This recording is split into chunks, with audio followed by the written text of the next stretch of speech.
girlfriend withheld her past Tinder hookups from me, including an encounter with my coworker, and now I'm doubting our future. We met 3 years ago at a party of a mutual friend. Once we were introduced, we ended up spending the entire rest of the party just sitting and talking to one another. It really felt like we were the only 2 people there, and as the night ended she told me that she really enjoyed talking to me and asked me for my number. Which was a first for me. I awoke the next morning to a text from her telling me how much she enjoyed talking with me and wanted to know if I would be interested in getting together to talk some more. I agreed, and that next weekend we met at a local bookstore/coffee house where we proceeded to spend 5 hours talking until the shop kicked us out because they were closing. Not once in either of the conversations did we talk about anything romantic or love or anything like that. It was everything from philosophy to economics to religion and everything in between. Once again she tells me she has had a great time and asks if we can do this again. We set a time for the next weekend and same exact thing happens again. This goes on for 3 more times and I am very confused as to what this is. Are we just friends getting together to talk? Is this going anywhere else? I had no idea. She sends me a text that week prior to meeting telling me that I am the easiest person she has ever talked to and that she feels totally comfortable and safe being with me. So finally at the end of the next day when she says she wants to do this again, I just said that I was curious as to what she considered these times together as. I asked if we are just friends or was there a possibility of being more? She said that she really enjoyed our time together and would like to see where it goes. Next time we are together, as we are talking, I kind of reached out and took her hand and we held hands for the first time for several minutes. I tell her at the end of this night that next time I would like to do something different with her and took her to the movies. Things went well and during the movie I put my arm around her and she laid her head on my shoulder. As we parted that night I gathered up my courage and leaned in to give her a kiss goodnight. Her response was not what I expected. She actually withdrew from my attempt and I immediately apologized to her and felt like a total heel. She said that I didn't need to apologize, but she was just a little shocked as she wasn't expecting it. I quickly apologized again and withdrew for the night, embarrassed beyond belief. She texted me the very next day saying she was sorry about the night before. She really liked me and wants to move that direction in our relationship, but she wanted to take things slow. I replied saying that I was willing to go at whatever speed she wanted and again apologized because I felt really bad. Now mind you, while I said I was willing to go at her speed, and I was, but I was really confused by what taking it slow meant. We had been seeing each other once a week for hours at a time for over 2 months.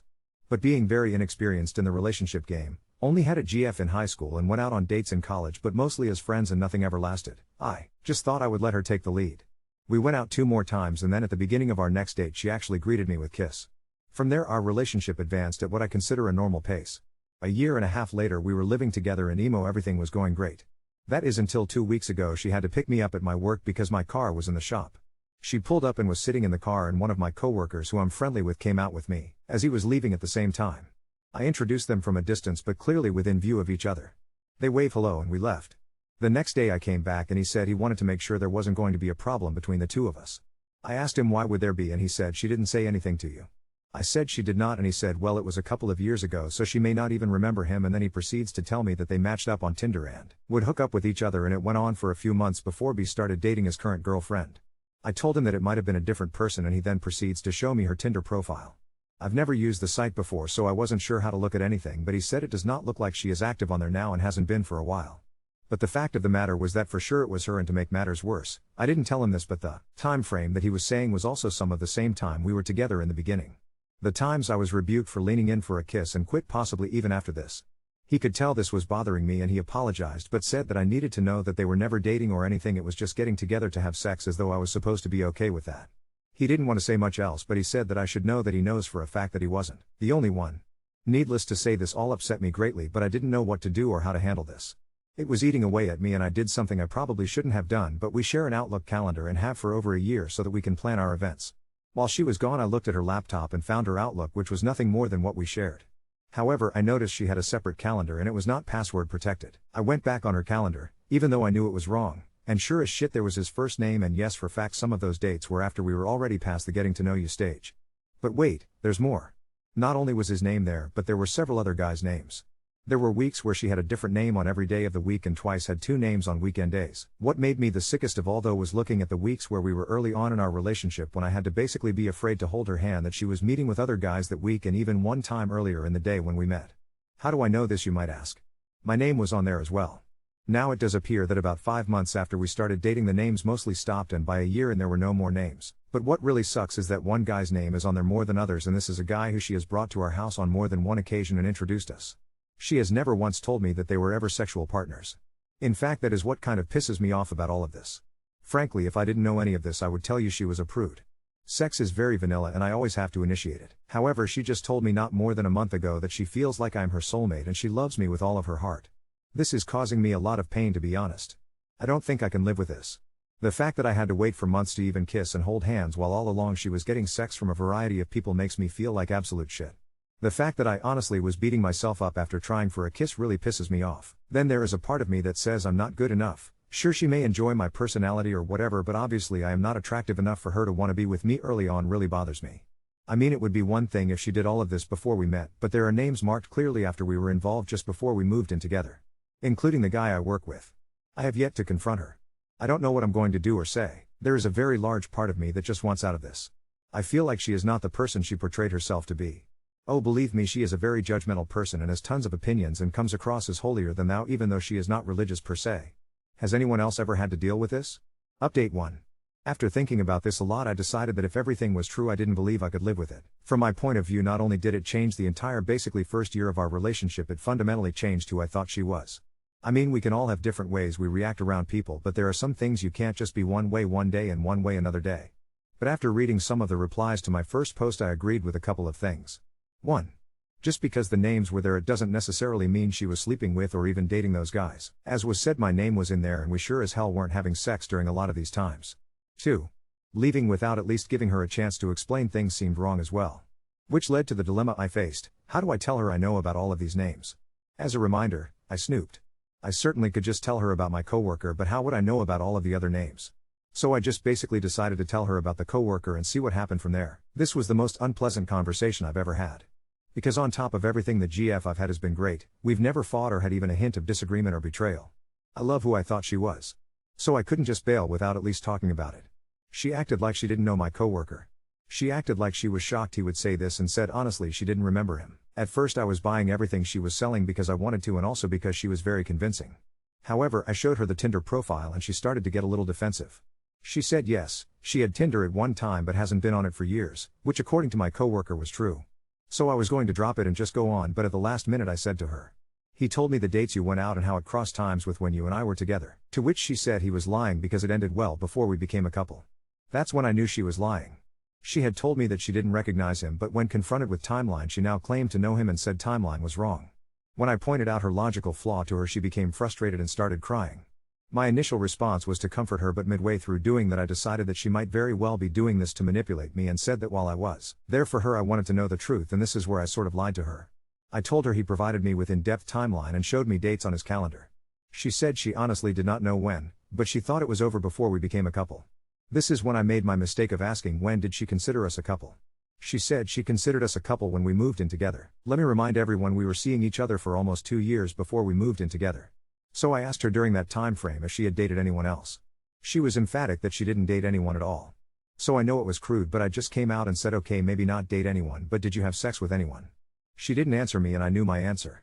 By this time she is crying uncontrollably, telling me how much she loved me, how everything was way in the past, etc. etc. I decided to give her a break before I confronted her because she legitimately was hyperventilating. Once she calmed down I just said I knew about the guy who she brought to our house as well. This one was obviously a subject she was dreading because she went from crying hysterically to pale as a ghost. At this point she starts trying to apologize and says that none of the other guys have ever meant anything to her and that I am the love of her life. I told her that the only way I would even consider working through this would be for her to come clean 100% right there and then, and I kind of let her know that I already know other things and would tell how I know if I have to. This was the one thing I now regret because she just flat out told me everything, things I never in a million years wanted to know. Including confirming that yes, she met with Tinder dates twice on days we met later in the evening. She said she did not consider us official and we hadn't even really said what we were doing was dating with those 2 times. Date-wise she is correct from the standpoint that this was before we kissed. Anyway, I told her I needed time to think about it and told her I was going to stay with a friend. She begged me not to go. She very legitimately was upset and said none of this was meant to hurt me. She didn't understand why I was so upset about the stuff from before we met, but said she sees why I would be upset about things that happened after we met. I left to stay with a friend, but I agreed to keep the line of communications open. She sent me a very long emotional text the next morning, explaining how as a teenager she never respected herself and used sex to validate herself and that she had never understood what a real relationship was or what love was until she met me. It was very long and detailed, but that was the gist of it. I responded that I thanked her for her honesty, but I laid out how her making me wait and more to the point making me feel like a creep for just trying to reach out and kiss her while she was getting screwed by any number of guys was very hurtful to me and frankly had made me doubt myself as a man and absolutely destroyed any romantic notions I had of our relationship. She did not respond to my text, so I could not decide if she was upset or mad at me. But a half hour later my friend tells me she is at the door and she is very emotional. Did I want him to let her see me? I went to the door and she immediately begins crying harder than I've ever seen anyone cry. She couldn't even talk. She kept trying but it made no sense. I got her to sit down and she threw herself at me trying to hug me. After she calmed down a little she finally got out that she was so sorry. She never meant to hurt me. Eventually after quite some time she calmed down enough to talk and she let it be known that what I wrote to her was heartbreaking. She never even considered it that way. She tried to explain that she was so in love with me that she didn't want to mess it up with sex and wanted us to be what she thought we had become. I let her go on but eventually explained to her that while that may be her point of view it certainly was not mine. I just went ahead and explained that it made me feel unattractive and less desirable that guys who supposedly meant nothing to her. Well, I went on for a while myself but I'll spare you the details. I just told her that there was no way for me to go back to what we had because I do not view her as the same person anymore. That knowing that she willingly had sex with other people after she had sex with me was just a deal breaker. She jumped in and said that it never happened after we slept together. She said she would freely admit to sleeping with other guys up until we kissed, but after that night she knew she loved me and cut everything else out. I have no way of knowing obviously. Of course I have no faith in what she said, however I do have her calendar and it pretty much does show a rapid slowdown right around that time. I told her I still need time and again she texted that night with a very emotional letter saying, acknowledging my feelings over this and told me that the fact she hurt me makes her feel worse than anything. That she would do anything to make this work. Swore that she has never and will never cheat on me since she fell in love with me. So I'm still here at my friend's house. I still don't know for sure what I'm going to do. I do love her and I can tell she is not faking this at all. She is an emotional wreck. I've called her family to have them go check on her, just told them we were having a rough time and would prefer to not answer anything else at the time. I again want to stress this because I don't think it came across in my first post. Her personality does not show any of this at all. In fact she is quite judgmental about people who do what she did. She never said she was a virgin BTW, so let's not go that far. But she absolutely led me to believe she only believed in sex in the confines of a relationship. That is now a confirmed lie. Update 2. I'm sorry for making another post. I was going to tack this on my last one but for some reason my posts keep getting locked and I haven't even been able to respond to people on the second one. I have been getting buried in chat requests and private messages asking me for an update, so instead of answer each one I am just going to post this here and hope it doesn't get deleted. Thursday later afternoon I met with a friend who knew of her but had never met her. I wanted someone with a complete fresh perspective and outside voice. In other words, someone who didn't know her or had formed an opinion of her. I explained everything that I wrote in the first 2 posts and just asked his opinion. He said that he wasn't going to give an opinion because he and I were not alike, but what he would do is ask me to consider some questions. Would I have pursued her if I knew she was actively having sex with multiple partners? Would I have willingly continued the relationship early on if I knew that she was coming on obvious dates with me but having sex with multiple partners? Knowing now what I didn't know then, do I see her as the same person who I dated, fell in love with and moved in together? Did I see a future with her where I would have an unconditional, trusting, loving relationship with her? He had other questions as well, but none were more or as important as these. I don't know why, but these questions made it crystal clear what my thoughts were and what I had to do. It doesn't mean it was easy, nor did I like it. On Friday I took the day off of work and 2 of my friends came with me, and while she was at work I packed up everything that was mine from our apartment and moved it to storage. Fortunately I don't own that much and decided that anything we bought together I would leave at the apartment with her. Fortunately we are already out of our lease and we're just renting month to month, so there is no long-term financial issue for me. But I did not want to be unfair, so I went to my savings and drew out 6 months of what would have been my part of the rent. She got home from work at around 5:30 and when she came in she immediately saw my stuff was gone and she dropped her bag on the floor and sat on the couch and started crying. This was the hardest thing I've ever done in my life and I ended up crying almost as much as she did. I just explained to her that she did not deserve to be with someone who had any doubts about her or had anything but a total positive image of who she is. I told her that I had to work on myself because in talking with my friend and reading on here I found out that a lot of my ideas around sex and relationships are not in line with today's thinking, and I know I have to somehow get past that. I am certain she will be far better off without me because at the end of the day I just can't be who she needs me to be. Wish I could just view it as no big deal, but I do. Anyway, I stayed as long as it made sense to try and comfort her, but at the end of the day I was not doing it, so I left her curled up on the couch in tears. This certainly did not end how I thought or hoped it would, but at the end of the day we both are very young and life is too short. She will easily find a new guy and I am going to work on myself and see if I can't grow from this. Also, before I go, I do want to respond to what several people had said about my coworker, who is the one who started all of this. Obviously I will never know his true motivation. He could just be a troublemaker as some have stated, and I'll never know. However, my belief is that he was afraid she said something and did not want there to be an issue between us at work. By both of their accounts, he is the one who cut it off with her to date the girl he is with now. So while it could be jealousy or whatever, I kind of doubt it. If he wanted to be with her, I think he probably still could have been, because he ended whatever their relationship was. Update 3. After the emotional turmoil of the past weeks, I thought it was time to start moving forward in life. Over the weekend, in an attempt to distract myself, I decided to attend a charity event organized by a coworker. Little did I know, this evening would take a turn that I could never have anticipated. As I entered the venue, I was greeted by familiar faces, familiar chatter, and an ambience decorated with hope and smiles. The event was geared towards raising funds for a local shelter, and the night was filled with silent auctions, live music, and an array of speeches from different supporters. As I mingled with the crowd, I absorbed the energy and optimism around me, which was a welcome change from my recent emotional upheaval. It was midway through the evening when I accidentally bumped into a woman carrying a drink. Apologizing profusely, I looked up to see someone who appeared vaguely familiar yet couldn't place immediately. She laughed it off, and we began a light conversation. Suddenly, it clicked. She was the sister of one of my old college friends. As we caught up, she mentioned a fascinating opportunity. She had been given the chance to work on an international project in Spain. She passionately described the ideas behind it and the incredible experiences she had already encountered in her brief visits. Her enthusiasm was infectious, and for the first time in a while, I felt genuinely excited about something.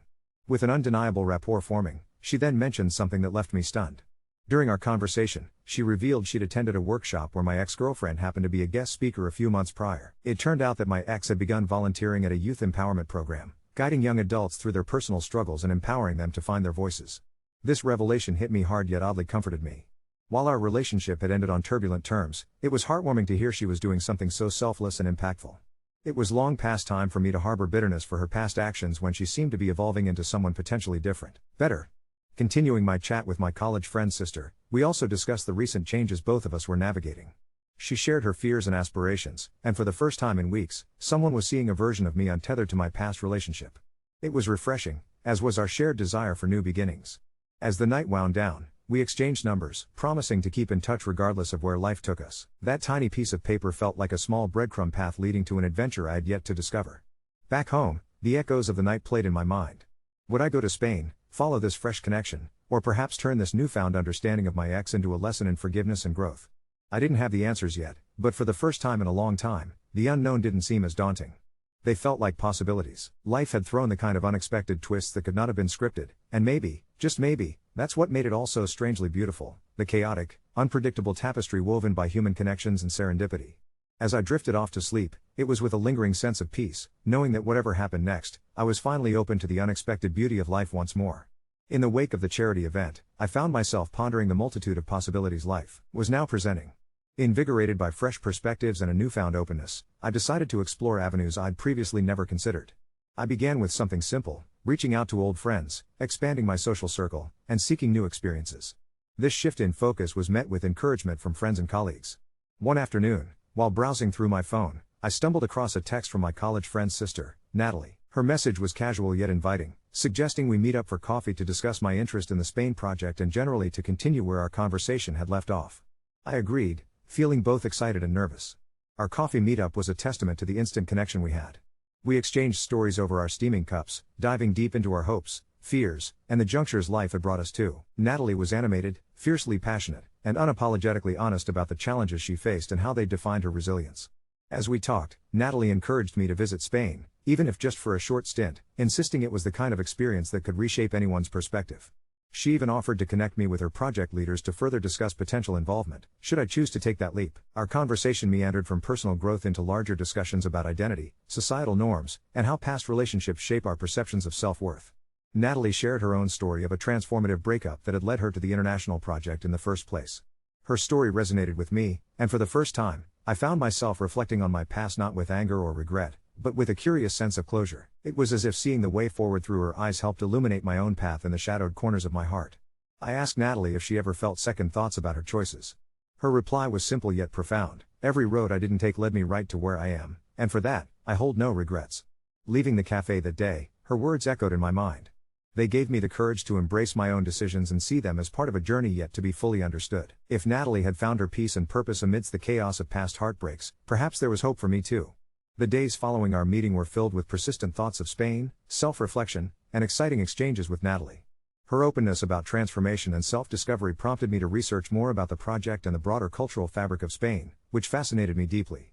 Ironically, it was my ex who unexpectedly provided closure in her own way. One evening, I received a message from her that wasn't about rekindling what was lost, but instead, it was a note of gratitude. She thanked me for the time we'd shared, expressing hope that both of us could find happiness and fulfillment individually. This unexpected missive stirred a mixture of emotions: nostalgia, sadness, relief, yet most importantly, it brought with it a quiet closure. A chapter was ending as another began, and somehow, it was okay. Inspired and no longer hindered by the remnants of my past relationship, I made a decision. Emboldened by Natalie's stories and the allure of adventure, I decided to take a temporary leave from work to spend a few months in Spain, volunteering with the project. As I boarded the plane a few weeks later, a sense of liberation washed over me. The future lay wide open, as unpredictable as the first conversation with Natalie, or the unforeseen emotional roller coaster my ex had unknowingly set me on. With the world beneath my feet and a sky full of endless potential, I finally felt ready to turn the page and begin anew.